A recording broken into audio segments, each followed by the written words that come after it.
Hello and welcome to episode 116 of the Meet the Farmers podcast. I'm your host, Ben Eagle.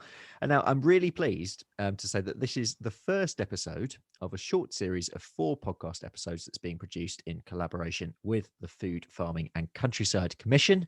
And it's all about linking different voices in the food supply chain. So over the next 4 weeks, we'll be discussing a range of topics, all related to linking consumers and producers as much as possible. Today, we're talking about the chefs and bakers who grow their own produce and sell it direct to customers. Why producer own, though? What are the economics behind it? And how likely is it that more chefs will be doing this in the future? To discuss all this and more, I'm joined by Henrietta Inman, a baker from Wakelands in Suffolk, Ethan Fresney Brewer from the Fitzroy restaurant in Cornwall, and Charlie Buchanan Smith from the Free Company just outside of Edinburgh. Welcome to you all. Thanks so much for coming on. I've given a very brief introduction to all of you, but I wonder if you can all introduce yourselves first of all and tell the listeners about what you do and why you do it. Henrietta, do you want to start? Okay. Thank you for having me, Ben. Thanks for coming on. So I've been a cook and a baker. Well, a cook first and foremost for about 13 years, and then started baking a few years ago. And 3 weeks ago, opened the bakery at Wakelands. Yeah, it's super new. Yeah, this is the first time I'm sort of officially talking about it all, so bear with me a bit. But it's me and 2 other cooks and bakers at the moment, and we bake and cook using all of the produce grown in the crop and tree alleys at Wakelands Organic Agroforestry in Fressingfield in Suffolk. I guess we're doing this to tell a story through our food, and that one first and foremost is that of the agroforestry and the diversity and resilience and productivity and beauty of this farming system. Any other ingredients that we source outside of the farm is traced back to healthy soil and people we know, and animals that we know are being looked after. Yeah, we just do it because we think that food that's grown and traded and cooked like this is good for us and our planet, and it's the most delicious and healthy and natural and best way for us to eat and produce food. Excellent. Charlie, up in Scotland. So I'm a chef and I run the restaurant at the Free Company, as well as a mixed regenerative farm here. We actually kind of formed in 2017, pretty much out of necessity. We're based on a family dairy farm, and my brother and I were supposed to be the 4th generation of dairy farmers here. The farm actually shut in 2002 as a dairy, when we also had a beef herd and some pigs, but it was more of a conventional farm back then. Unfortunately, the farm, we weren't able to make it stack up, and for a period of time there wasn't a huge amount of farming done on the farm, and then my brother and I basically, my dad came to us and said, look, we're gonna have to sell up the farm because I can't keep the banks away right now.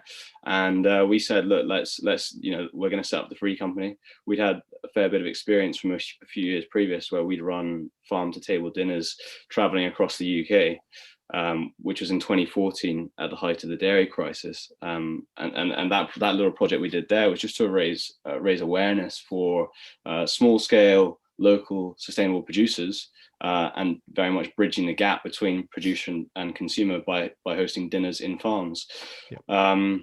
So in 2017, we managed to secure a lease from the farm, which kind of satisfied, it was a 10-year lease, satisfied the banks, and we set up the restaurant here. And that was kind of first and foremost. And there's a small plot at the front of the farm, which is kind of always been a little like derelict plot of land, and that's where we initially started the market garden. Initially, we were growing all the produce for the restaurant right there, and then slightly more latterly, after a couple of good years of the restaurant, we upscaled up the size of our market garden from 1/4 of an acre to 6 acres. Wow. And that was at the start of last year, right in time for coronavirus to hit.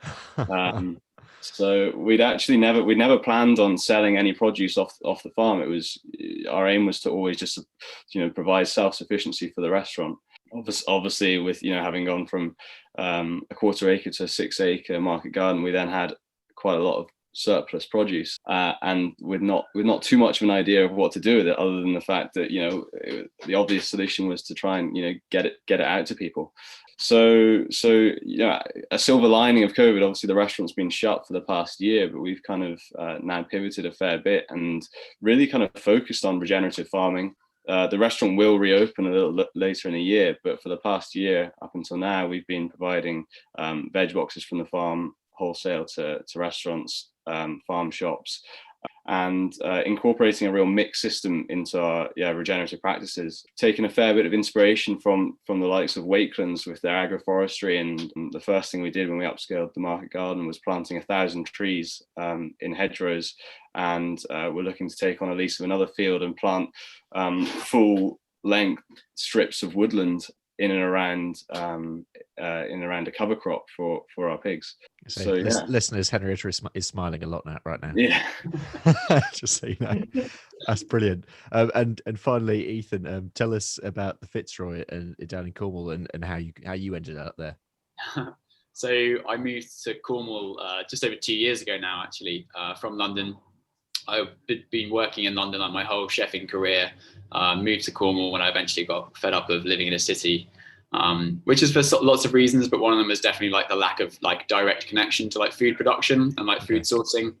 The last restaurant I ran was actually in Borough Market, so like lots and lots of close relationships with really good traders, which was obviously fantastic, but I still felt like a little bit too far away from like the real kind of like nitty gritty of like food production.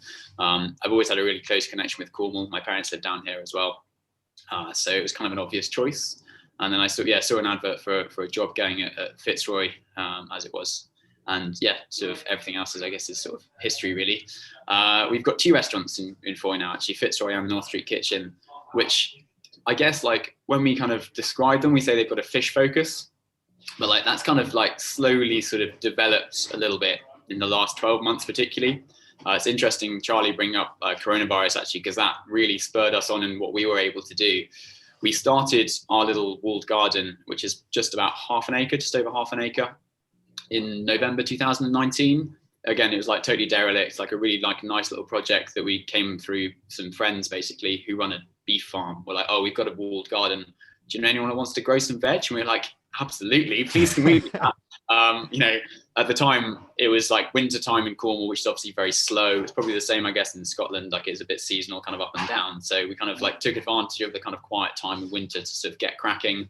But then the restaurants kind of start to pick up again, sort of like February half term onwards. And we're like, okay, how are we going to be able to balance being able to run a garden and also 2 restaurants? And it kind of became like a weird sort of balancing act where I kind of like run to the garden like my day off, then come to work and then run to the garden afterwards.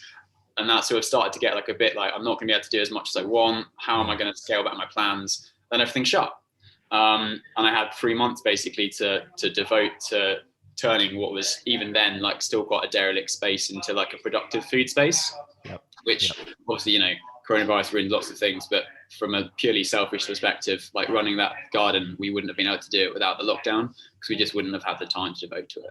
So that kind of like really kickstarted our project. It meant we could spend a bit more time, expand our original plan, and we're sort of reaping the benefits even now when we've, a year on. Let's talk a bit about visions and planning. I remember when Ben Raskin came on the podcast last year, I think it was, back in a previous life, he was chefing and running a market garden at the same time, in this same sort of way. And I remember we were talking about that initial plan and your vision and where you're going. I'm just interested in your perspectives, and Ethan, perhaps we'll start with you. Do you have a vision of what you want the produce that you want to use, or or the end product that you want on your plate? Is your focus more on plate, or is your focus more on produce, or both?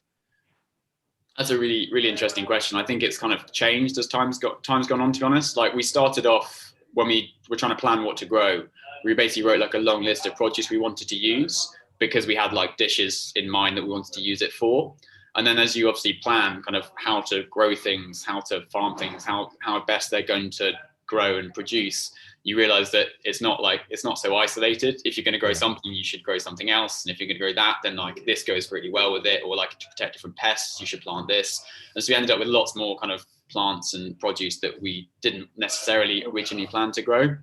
So the way in which we go about now, like planning our menus, is very much from like a farm direction. So we'll go in the morning, for example, and when things are growing, not so much right now, but we'll go in the morning and be like, okay, God, we've got tons and tons of courgettes. Like I didn't realize they're gonna be ready so quickly. So looks like the menu for dinner is gonna be different as a result of that.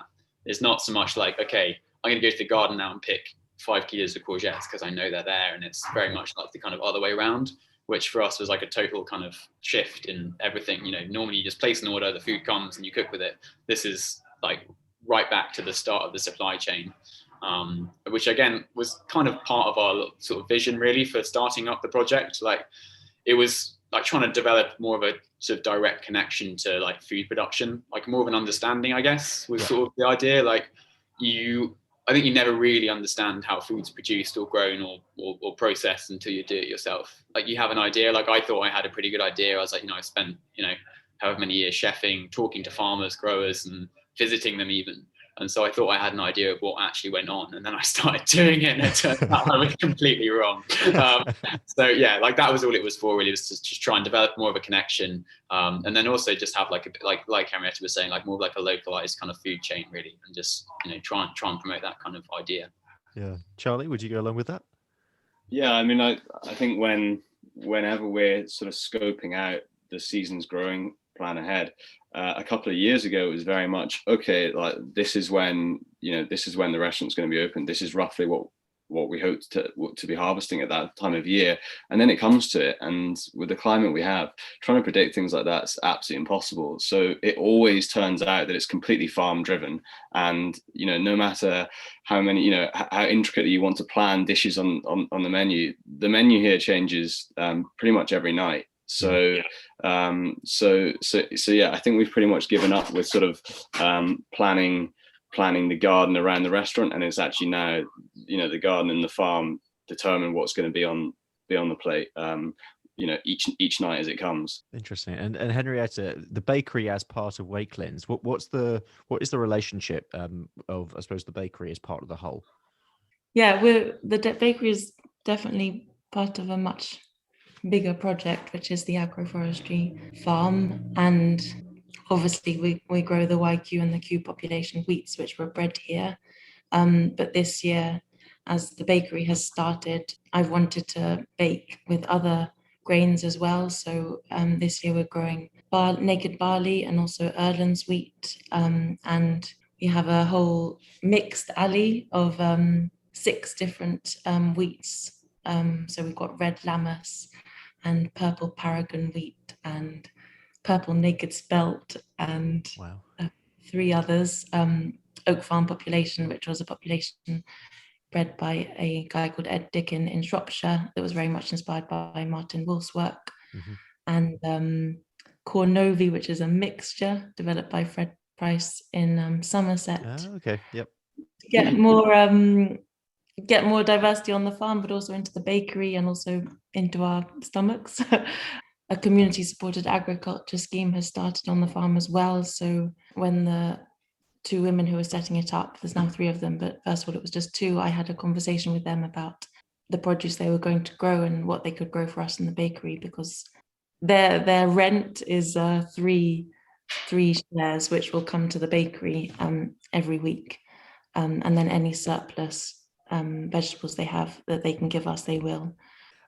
I know that a lot of listeners will be interested in, I suppose, the economics behind what you do, and it's difficult to pin this down because obviously there are other values behind providing directly.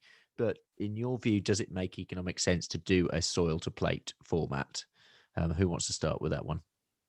Yeah, I mean, economically, on like base value, is it cheaper to buy produce from elsewhere? Yes, it is. Is it cheaper to buy the same quality? You just can't guess it. Yeah. All of the produce that that's on display in the restaurant is harvested on the day that it's then consumed. And I think also we're fortunate that we're about 1,000 feet here. It's pretty cold all year round. Our veg grows pretty slowly, and as a result, I think this like slow growing form of veg, it tastes incredible. So I think there's that aspect. There's also there's the value in that traceability. We know exactly how it's grown. We know there are 0 synthetic fertilizers. There's no pesticides being used. There's no herbicides. We're no dig.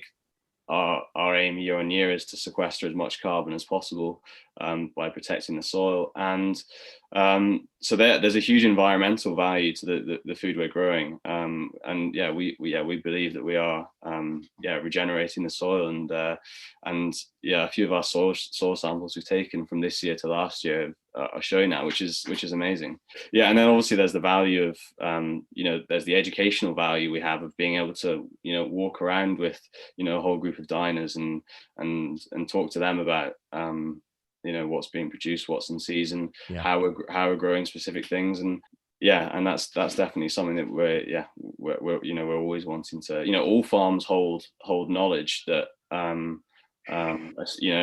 that should be shared, and the sort of disconnect between producers and consumers has been sort of widened over the industrialization of food, and by maintaining these and bridging these gaps, it's so important for to educate people about food and give people the opportunity to come and learn about the production of food, and what goes into it behind the scenes. Mm-hmm. Henrietta, how does it work in relation to flour? Well, the economics are pretty good because it's grown about 100 meters away from the bakery. So, that's good. And then we mill it on the farm as well. And then in terms of, because we're freshly milling it, so it's got the best nutrition and flavor as well.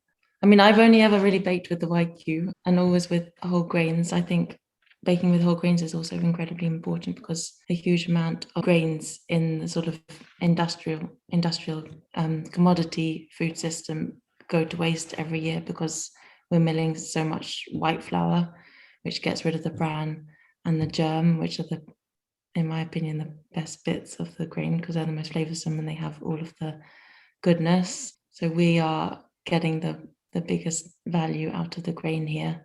And Ethan? Agree with like most of what Charlie and Henrietta are saying. It's if you look at how many hours it takes to grow the produce you're growing versus obviously like all the money that you put into growing that versus like buying from like a much larger scale producer, then there's no contest. It's obviously much cheaper from people that grow on like a much bigger scale. But absolutely there's other things than money that it provides. I guess the only thing I'd maybe like slightly disagree with, because obviously we have a slightly different perspective in that we do still buy produce from other people, is that I guess as long as you are still sourcing from people that share the same values as you, you can still get like that fresh, high quality produce. And in some ways, like I always use this example, like we tried to grow tomatoes in our first year because I love tomatoes. Everyone loves tomatoes. They're delicious, especially when they're super fresh, like really like organically grown tomatoes are one of the best things you can eat in the height of summer. But one of the things that we found is like we didn't have enough space, we didn't have enough man hours to really do them justice. So we ended up buying them from somebody else, and they were better than the ones that we were producing, hands down. They were just like, they had the time, the knowledge, the specialization to do it properly. And they were still growing them biodynamically. They were still like a super regenerative farm. Like it was a really lovely way that they were growing their tomatoes. We weren't doing ourselves, but we couldn't do it properly if we didn't get them from them. Basically, we had to find that kind of balance between the amount of man hours we had versus what we could do with it. This is going to be a slightly more difficult one to answer given lockdown, and also Henrietta, you're super new where you are. But in terms of customers, I'm interested in customer feedback that you've had on the way that you're working, and do you think that they're more engaged in what you're doing, knowing that you've had involvement in the whole process from soil to plate? Charlie? Yeah, I think definitely. I think last year when the restaurant was open, and from the years prior to that, just speaking to people in the restaurant and people coming up to you at the end being like, I had no idea that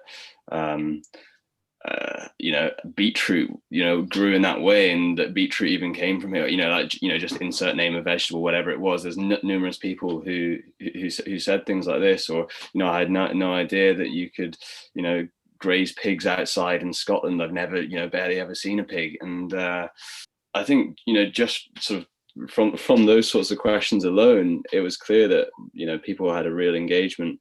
And then obviously, what became even more evident was when we shut down and, at the start of the coronavirus, and said we weren't going to, the restaurant wasn't going to open for the foreseeable, we had so many people get in contact with us and be like, well, we've been to your restaurant multiple times, and, we've seen the produce you're growing. How can we get our hands on that now?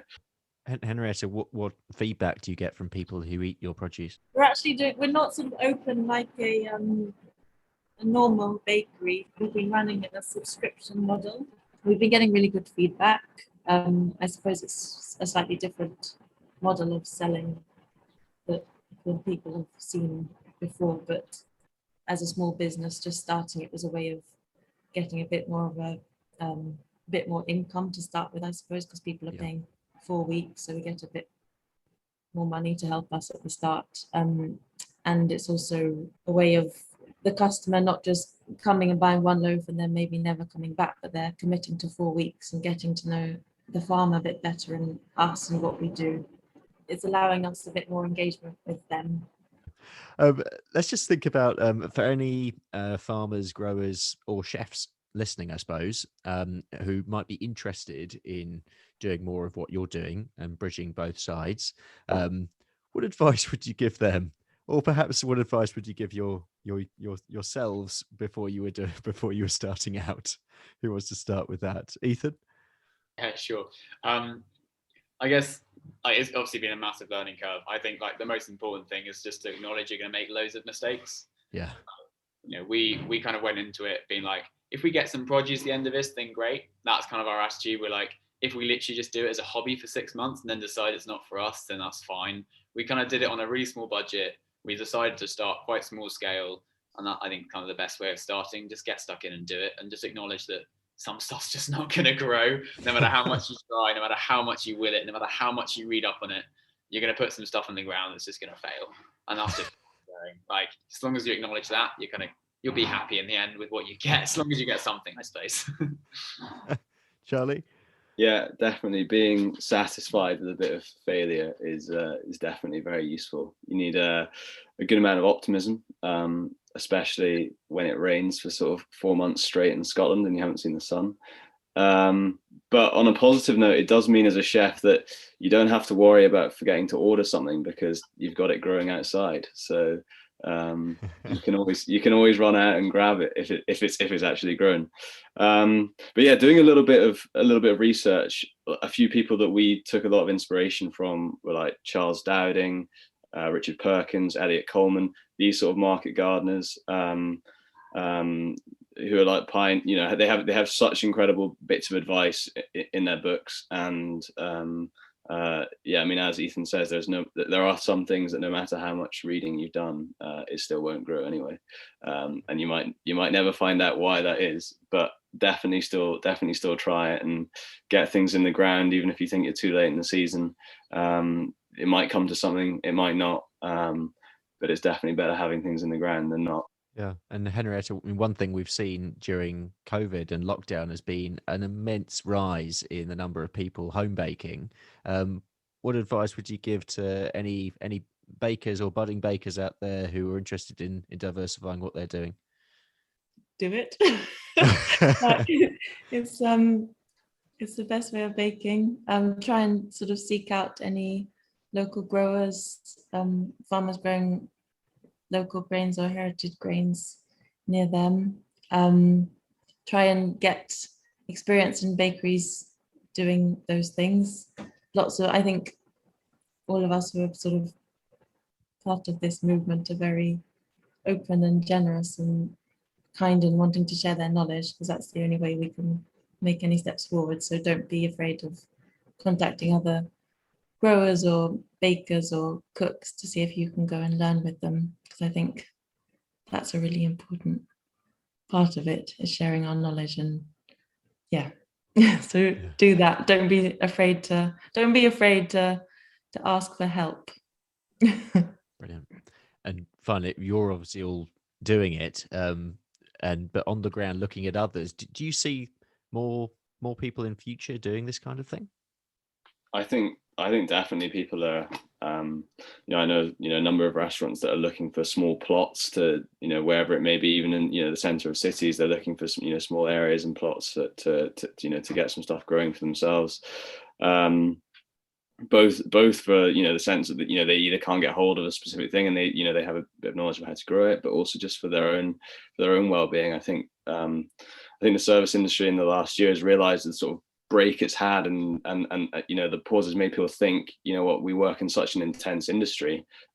It's pretty healthy to be able to take some time, get outside and do something slightly differently. So I think in that respect, chefs and restaurants are definitely gonna be looking for this type of get into growing a bit of their own food.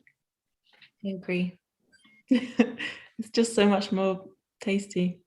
Yeah, no, I agree with what Charlie said as well. I really hope that more people do continue doing this and continue doing it for a really long time. I think that would be hugely rewarding.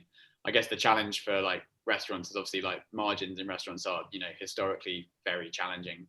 Was it like 1 in 2 businesses, like new restaurants, close after the first 2 years or something stupid like that? I guess the challenge is therefore like we've discussed the economics of it in terms of like actual kind of like monetary value. I guess the challenge is trying to find a way to make financial sense in terms of growing alongside a restaurant, and being able to charge the money you need to charge for the food you're producing. People understanding why that happens. I think that's a huge part of like the continuation of this movement, is sort of a reconnection with like the value of food and how that kind of ties in with growing properly and what have you. Well, we'll leave it there. That is all we have time for. But a massive thank you to my guests today, Henrietta Inman in Suffolk, Ethan Friskney Brewer in Cornwall, and Charlie Buchanan Smith up in Scotland. Next time, I'll be joined by Tom Hunt, George Young, and Barbara Bray to discuss the dietary shift for nature, climate, and health, and how we actually change diets. Big subjects with the Food Farming and Countryside Commission. So I hope you can join me then. But until then, have a great week.